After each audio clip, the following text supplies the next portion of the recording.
Picture this. The year is 1620. A French merchant ship docks in Quebec, its hold packed with barrels, kettles, muskets, and cloth to trade. But those goods mean nothing until the Huron canoe fleet arrives, loaded with hundreds of beaver pelts gathered from the forests and rivers far inland. The French captain may wear the king's colors, but he isn't in charge here. His wealth, his survival, his nation's claim to this land, it all depends on the goodwill of indigenous traders who control the flow of furs. And here's the mystery we almost never ask. If it was indigenous nations deciding who traded, who allied, and who fought, then did Europe really conquer America? Or was America, for a long time, in the hands of native powers who let Europeans in on their terms? The usual textbook version tells us the fur trade began when Frenchmen in canoes paddled through unknown rivers, bravely venturing into the wilderness and opening up trade. But the truth is far older and far more complex. Long before Europeans ever dreamed of setting foot on the shores of North America, indigenous nations had been trading furs across immense networks that stretched thousands of miles. A beaver pelt, trapped in the Great Lakes, might be carried west into the plains, where it would be exchanged for bison hides, or south toward the Mississippi, where it could be traded for shells and copper, or even east to the coast, where it could be swapped for fish, salt, and goods brought inland by coastal nations. These networks were sophisticated, governed by protocols of gift-giving, ritual exchanges, and seasonal gatherings where diplomacy was as important as the goods themselves. For native peoples, the fur trade was never simply about profit. It was about maintaining balance, forging alliances, and honoring traditions that kept peace between nations. Europeans arrived with no understanding of this. They thought in terms of merchants, contracts, and markets, but to the indigenous nations they encountered, trade was a relationship, a bond of reciprocity that created obligations between partners. When Europeans plugged into these systems, what they added was not the idea of trade, but a new demand, a bottomless appetite for beaver pelts. In Europe, beaver hats had become a symbol of wealth and status, a fashion craze so powerful it reshaped economies. By the 1600s, a single pelt could fetch an enormous price in Paris, London, or Amsterdam. But Europeans couldn't trap these animals themselves. They didn't know the land, the rivers, or the seasonal rhythms that determined where beavers could be found. They lacked the skills to make snowshoes, to build canoes, to navigate the wilderness. Without indigenous knowledge and labor, the fur trade would have collapsed before it began. Early French and English settlers depended on native trappers not only to supply furs, but to teach them how to survive. A harsh winter without native allies could mean death by starvation or exposure. The balance of power in these early decades wasn't tilted toward Europe at all. It was native nations who held the cards, who decided when and where furs would flow, and who taught Europeans that survival on this continent was impossible without them. If furs were the currency of colonial America, alliances were the banks, and indigenous nations were the bankers. Among the most powerful were the Haudenosaunee, known as the Iroquois Confederacy. Formed of the Mohawk, Oneida, Onondaga, Cayuga, and Seneca nations, and later joined by the Tuscarora, the Confederacy wasn't just a loose collection of tribes, but a sophisticated political union bound by the great law of peace. Through council fires, wampum belts, and carefully maintained treaties, they created a political system that enabled them to negotiate as one body with both native neighbors and European powers. Positioned along key trade routes from the St. Lawrence to the Hudson Valley, the Haudenosaunee controlled access to both French and Dutch merchants and later English traders. By acting as gatekeepers, they could decide who prospered and who struggled. They could threaten to cut off trade or promise to open the floodgates of fur, depending on what concessions they received. This wasn't exploitation by Europeans, it was indigenous strategy at the highest level. But they weren't alone in wielding this kind of power. To the north, the Huron-Wendat forged deep alliances with the French, becoming essential partners in both trade and diplomacy. Every year, massive flotillas of Huron canoes traveled down the Ottawa River to Quebec, bringing pelts by the thousands, turning the French colony into a thriving hub. To the west, the Ojibwe, Ottawa, and Potawatomi formed the Three Fires Confederacy, coordinating their influence in the Great Lakes and resisting Iroquois incursions. The Cree, stretching deep into the boreal forests, became indispensable to the French, teaching them how to survive in the subarctic and providing furs from regions Europeans could never reach alone.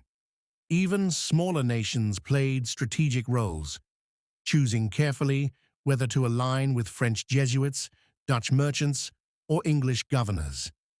Imagine being a Dutch trader in Albany, watching as a Mohawk delegation approached. You knew that your profits for the season depended entirely on what was said in that council meeting. If the Mohawks favored you, furs would flow. If they shifted their support to the French, your warehouses would remain empty. In this delicate game, it wasn't Europeans dictating terms, it was indigenous leaders. By the middle of the 1600s, the pressure of fur demand ignited one of the most brutal conflicts in North American history, the Beaver Wars. Centered on the Iroquois Confederacy, these wars were driven by both economic necessity and strategic ambition. Beavers had been overhunted in Iroquois homelands, forcing them to look outward for new sources. At the same time, they sought to dominate the fur trade routes, cutting off their rivals and strengthening their bargaining power with Europeans. Armed with muskets, powder, and steel weapons obtained from Dutch and later English traders, the Iroquois launched a series of campaigns that shook the continent. The Huron-Wendat, longtime allies of the French, were devastated. Their villages were burned, their people killed or captured, and survivors were absorbed into other nations. The neutral and Erie peoples suffered similar fates. Even powerful nations like the Susquehannock found themselves crushed under Iroquois expansion. These wars caused massive displacement. Entire communities fled westward, carrying their traditions and alliances with them. The Sioux, pressured by the eastward push of refugees, moved further into the plains, setting in motion new waves of conflict and migration. The ripple effects of the Beaver Wars extended far beyond the immediate combat zones, reshaping the demographics and politics of half a continent. Yet it's critical to understand that these wars weren't simply Europeans pulling strings. The Iroquois weren't puppets. They were pursuing their own goals, using European weapons but indigenous strategies. Their warfare was calculated, built on the need to secure hunting grounds and trading routes. At their height, the Iroquois dominated regions stretching from the St. Lawrence River, Lawrence down to the Ohio Valley, and European powers were forced to reckon with them as equals. French governors feared them. British merchants courted them. Native nations from the Great Lakes to the Chesapeake adjusted their diplomacy around them. By the late 1600s, the Beaver Wars had cemented the Iroquois as one of the most powerful forces in North America, showing that indigenous nations could not only resist European encroachment, but actively shape the balance of power. To indigenous nations, furs were more than trade goods. They were tools of diplomacy, symbols of generosity, and even instruments of war. A leader might present a bundle of furs as a gift, during negotiations, using it to demonstrate goodwill, to seal an alliance, or to request peace. Such gestures weren't mere transactions, they carried deep cultural meaning. In many traditions, gift-giving created obligations. To accept a gift was to accept a bond, a responsibility to maintain balance in the relationship. This was something Europeans often misunderstood. They thought of gifts as payments or bribes, while to indigenous nations they were sacred expressions of respect and trust. At the same time, the scarcity of furs created new tensions. Overhunting in one region forced nations to push into others' territories, sparking conflict. Europeans often misinterpreted these wars as senseless violence between tribes, when in reality they were highly strategic struggles for survival and economic power. For example, when the Iroquois expanded during the Beaver Wars, they weren't acting irrationally. They were responding to the decline of beaver populations in their homeland and seeking to secure resources to maintain their influence. Furs also became entangled with warfare in another way. They were the key to obtaining European weapons. Muskets, powder, and steel tools were acquired in exchange for pelts, and these weapons, in turn, fueled further conflicts. The cycle was self-reinforcing. More wars meant more need for weapons, which meant more hunting and trading, which often meant more conflict.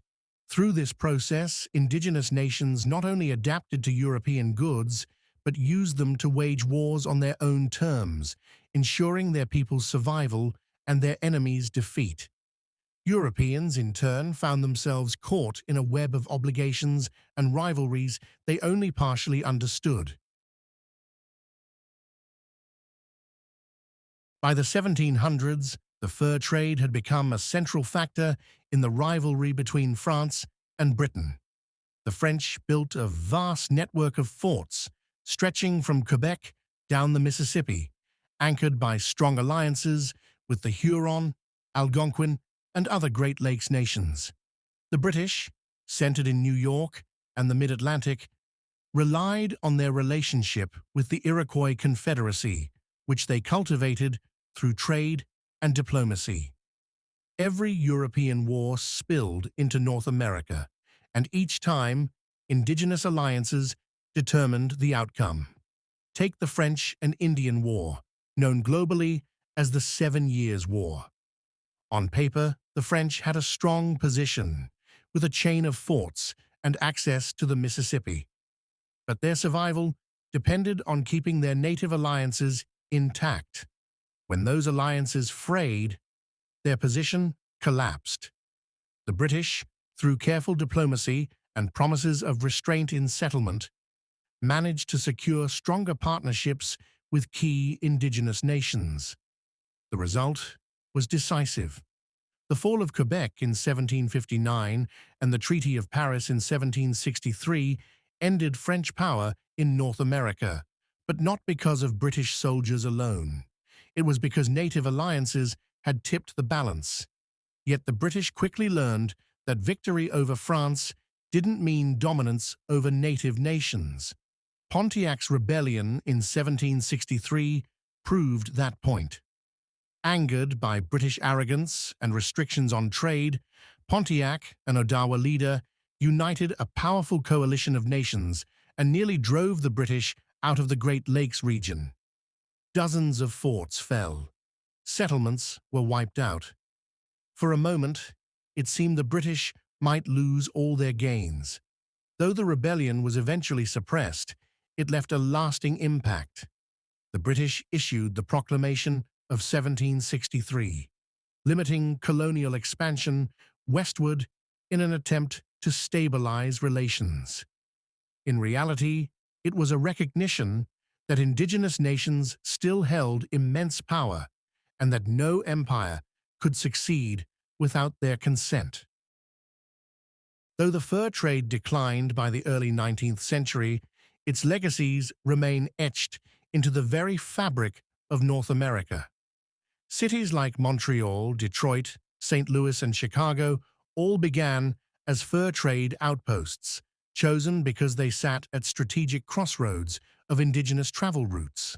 Modern borders often follow the old pathways of rivers and portages that once carried canoes laden with pelts. The fur trade shaped not only geography, but also culture. Indigenous nations adapted European goods into their traditions, blending them with their own ways. Metal tools, firearms, and cloth became part of everyday life, while the rituals of gift-giving and alliance-building influenced how diplomacy was conducted well into the 19th century. But the legacies were not only positive.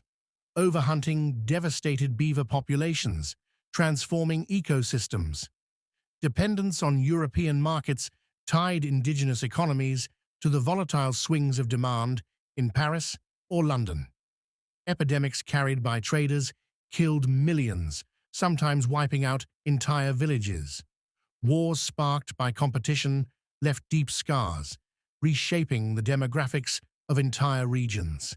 And yet, in spite of these tragedies, the fur trade also stands as evidence of indigenous resilience and adaptability. For generations, native peoples weren't passive victims, but active participants, shaping the destiny of empires. So when we strip away the myths and look closely, we see the fur trade not as a side note, but as the engine of colonial North America. It wasn't a simple tale of Europeans coming to take resources. It was a complex story of indigenous nations deciding how to engage, when to fight, and when to trade. The French, the British, the Dutch, all of them depended on native partners. The Iroquois, the Huron, the Ojibwe, the Cree, the Odawa, and many others weren't bystanders to history. They were the ones pulling the levers, shaping alliances, and deciding whether empires would rise or fall. For over a century, the fate of America wasn't decided in European capitals. It was decided in council fires, in river trade routes, and in the choices of indigenous leaders who understood the stakes better than any governor in Quebec or general in London. And that's the story we've been missing. America was shaped by native power as much as by European ambition. So the next time we ask who really built the foundations of this continent, maybe we should start with the people whose canoes carried the furs, whose diplomacy balanced empires, and whose choices determined the shape of history itself. What did you think about today's video? Comment your thoughts and suggestions for my next video below.